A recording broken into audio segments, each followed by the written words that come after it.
Fin dhiyaatee tokkoffaan Itoophiyaan harka ishee gara waaqayyootti diriirsitee maaliif warreen akka Awurooppaa fi Ameerikaanota qabeenyaan guddoo taate yeroo hundumaa iyyeetti taate gargaarsa biyyoota biroo gaafatte kan jedhu obboleewwan keenya nu gaafatanii jiru. Waaqayyo uumamtoota hunduma isaanii taaf yookaan ilmaan namaa dachee kana keessa jiraatanii qabeenya walqixa kenneefii jira. Ija foonii keenyaniin qabeenya maal akka ta'e nuti hin beeknu malee biyyi keenyas qabeenya addaati kan qabdu. Kan Ameerikaanonni Awurooppaanonni hin qabne qabeenya addaati. Addunyaa kana keessatti qabeenya kan jedhamu lamatu jira. Qabeenya hafuurawaa fi qabeenya ijaan keenyaniin ilaallee qaama keenyaniinis qaqqabannee kan arginu yookaan nama tokko gara nama tokkotti kan dabarsan qabeenya dachee kanaa kan jedhamanii jira. Kanaaf warreen gara dhiyaa akka Ameerikaa fi Awurooppaa qabeenya ijaan mul'ate qaaman qaqqabame yookaan hawwii namaa dachee kanaa kan guutu kafoon namaa kan guutu qabeenya dachee jedhameeti kan beekamu. Biyyi keenya amantaadhaaniin qabeenya jedhamteeti kan beekamtu. Kanaafidha spiritual property and material property jedhamee bakka lamatti qoodama. Isaan qabeenyaniin gaafa dachee kana keessatti horatan kana dachee kana keessatti waaqayyoon qormaata adda addaa gaafa isaan irraan ga'u sammuu isaanii sana akkaataa qormaata sana challenge sana keessa qaxxaamuran wanta badaarraa ittiin of oolchan wantoota sana ittiin injifataniif qabeenya saayintisummaa yookaan immoo teknooloojiittis ittiin dagaaganiiru. Biyya keenya immoo warreen amantaa isaaniitiin dagaagan waaqayyoon ofii isaatiif tisseedha wanta ta'eef dhoo'insa lafaa hin uumamu haalli qilleensaa badaa ta'e namoota adda addaati irratti hin geggeessu. Kanaaf biyyi keenya teessummaa ishee waaqayyootiin qabeenya hafuurummaatiin wanta dagaagdeef malee qabeenya dacheetiin hin hibite. Wanta nuti hubachuu qabnu guddaan qabeenya lama jiraachuusaa qabeenya hafuurawaa jiraachuu fi qabeenya addunyaa kana keessatti tortoree kan badu dhaloota irraa gara dhalootaatti kan hin dabarre kan mootummaa waaqayyoo hin dhaalchisne qabeenya fooqis haa ta'u maallaqas haa ta'u beekumsas haa ta'u qabeenya dachee kana keessatti hafuudha. Qabeenya hafuurummaa qabeenya dachee kanaa fiduu danda'a. Abbaan keenya qulqullichi Phexros gooftaan keenya Yesuus Kiristoos gara lagaatitti erge. Adeemii qurxummii keessaa saantiba fidii kottu jedhee saantiba sana baasaniiti fuudhanii gibira akka kafalan taasisan. Wanta barbaadan tokko hafuuraniin argachuu danda'u. Warreen addunyaa keessa jiran garuu teknooloojii isaanii beekumsi isaanii qabeenyi isaanii fooqi isaanii yookaan immoo meeshaa waraanaa isaanii hafuura fiduu hin danda'u. Hojii duukaa butoota boqonnaa 8:18 irraa kaanee naa dubbisnu namicha Simoon jedhamu tokkotu ture. Qulqullichi Phaawulos fi qulqullichi Phexros yeroo hafuura hamoo kaasan namoota fayyisan namichi kun inaafe qabeenya qaba wanta ta'eef hafuura qulqulluu bituu barbaadeedha. Yeroo sana qulqullichi Phexros maal jedhe? Yaa Simoon qabeenyaniin hafuura qulqulluu bituun hin danda'amu. Qabeenyaniin amantaa bituun hin danda'amu jedhee deebii qubsaa kenneefii jira. Kanaaf qabeenyaniin waa'ee hafuuraa geggeessuun hin danda'amu. Maallaqaan waa'ee jireenya hafuuraa bitachuun hin danda'amu.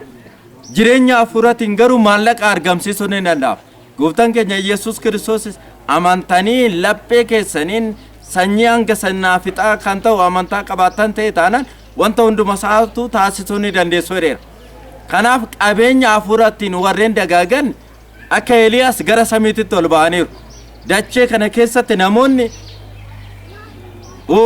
meeshaa teknooloojii hojjetanii gara samiitti ol geessanii biiftuu qoratan addeessa qoratan pilaanetoota hedduu qoratanii malee hanga hafuuraa hangaan fakkeenyaaf haa fudhan akka seera mana amantaa yookaan macaafa qulqulluutitti pilaaneetii 18 jira.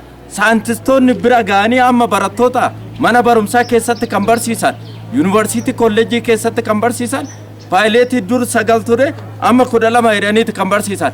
Kanaaf yaada hafuuraa yaada saayintistoota kana caalma qabeenya hin qabaa jechaadha. Pilaaneetota 18 sana bira ga'uudhaaf meeshaan teknooloojii Ameerikaa, Awurooppaa kan bira hin geenye amantaan bira ga'eera. Kanaaf ija foonii keenyan gaafa ilaallu Ameerikaa yookaan Awurooppaan qabeenya nu caaluu danda'u. Gargaarsa irraa fudhachuu danda'u. Isaan garuu gargaarsa nurraa kan fudhan. Isaan kan bira ga'uu kan hin dandeenye, qoratanii dhaqqabuu kan hin dandeenye, ija isaaniitiin arganii saayinsiidhaan qoratanii kan bira ga'uu hin dandeenye biyyi keenya yookaan amantaan keenya wanta addaatti kan qabu. Fakkeenya biroo fudhannu tsabala yoo dhunne nuti fayyu. Namoonni birootis si fayyu. Isaan teknooloojii isaaniitti fayyadamanii bishaan qulqulluudha yookaan tsabala sana wanta ittiin fayyisu sana maalummaa isaa qoratanii meeshaa isaaniitiin bira ga'uu kan hin dandeenye. Nuti ija hafuuraa keenyaniin garuu humna Waaqayyoo achirra bulu, humna Marqiriyoos, humna Arsemaa, humna Goorgisii, humna durbee Maariyaamii Mikaa'elaa ta Waaqayyoon isaaniif kenne sanaan hafuurri hamoon bade. Akka ilaalcha isaaniitiin namoonni shibaa ta'an yookaan kiniinii liqibsanii yookaan marfee fudhataniiti kan fayyan. Maallaqa baasaniisa. Ija hafuuraatiin gaafa dhufnu maallaqaan alatti dadhabbiidhaan alatti namoonni itti fayyan jireenya hafuuraa isaanii kan jijjiiran kan foonummaa isaaniitti fayyan hin jiru. Kanaaf biyyi keenya qabeenya amantaatiin sooromte malee qabeenya dacheetiin yookaan ija namaatiin ilaalamu kan hin sooromne ta'a. Kanaaf warreen gaaffii kana gaafattanis qabeenyi gosa lama jiraachuusaa hubachuutu nu barbaachisa. Qabeenya hafuurummaa jira, qabeenyi dachee kanaan jira. Qabeenya hafuurummaa kan dachee kana keessatti bosobosne, kan dachee kana keessatti ilmaan keenyaaf dabarsine kan hin dabarre, kan gara samiitti se'ool hin baanudha. Guulli dachee kan isaan qaban pilaaneetotaatiin kan qabamanii udhamanii kan hin namne jireenya hafuuraatiin. Warreen mootolee hedduu saayintistoonni hedduun qabeenya hin qabu addunyaarraa sadarkaa tokkoffaa irratti kan beekaman dachee kana keessatti hafaniiru. Maaliif qabeenya dachee kanaatiin wanta ta'eef, meeshaa dachee kanaatiin wal doorsisu wanta ta'eef, lolummaa isaanii, gootummaan isaanii kan dachee wanta ta'eef. Kanaaf warreen Ameerikaa saayinsummaa isaaniitiin kan dagaagan, Awurooppaanonni saayinsummaa isaaniitiin kan dagaagan waa'ee qabeenya dachee kanaatiin malee qabeenya isa kan hin dabarre ni biti. Kanaafidha gooftaan keenya Yesuus Kiristoos wangeela Maatiyos boqonnaa 6:33 irratti naa dubbatu egaa isinoo isa hin dabarre qulqullummaa fi amantaadhaan inni filadhaa malee isa darbu sana filatinaa jedheera. Nuti kan filanne isa hin dabarreedha. Qabeenya hin dabarre filanne kan amantaatti goor kan abboonni keenya wareegamanii wareegamummaa isaanii sana kan ittiin injifatan. Biyyi keenyas kan ittiin injifattu wareegamummaadhaaniin. Yeroo weerara Ixaalii keessatti isaan meeshaa qabatanii gaafa dhufan nuti meeshaa hafuuraa qabanneeti kan dhiyaan kan injifatamee argamne karaa qulqullicha Goorgisiidhaan biyyi keenya injifattee argamteet.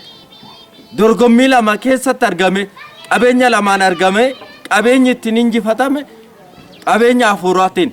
Kanaaf qabeenya hafuurummaa qabnu kanaan boonne itti gammannee jiraachuu qabna malee qabeenya dachee irratti darbu kana maaliif isaan nu caalanii jenne inaaffaa wanta badaadhaaf akka hin qabamne maqaa Waaqayyootiin isin gaafannaa. Qulqullichi Phaawulosis ogeessi Salomoonis kan dubbate isaan wanta darbuuf inaaffaan qabaatin jedheera. Qabeenya qabuuf, konkolaataa darbuuf, saayintisummaa darbuuf, dooktorii darbuuf, injiinarummaa darbuuf dhiisne isa hafuurummaa, wareegamummaa, faarfatummaa, lubummaa qabnu kanaan itti akka fufnu maqaa Waaqayyootiin isin gaafadha. Kanaaf qabeenya addaatti kan qabnu malee qabeenya hin dabarreedha. Kana sirriitti hubannee akka ittiin jiraannu maqaa Waaqayyootiin isin gaafadha. Kan nu barsiisee fi nu gorse kan nu akeekkachiise maqaa isaa kan galatoomee fi kan ulfaate nuuf haa ta'u.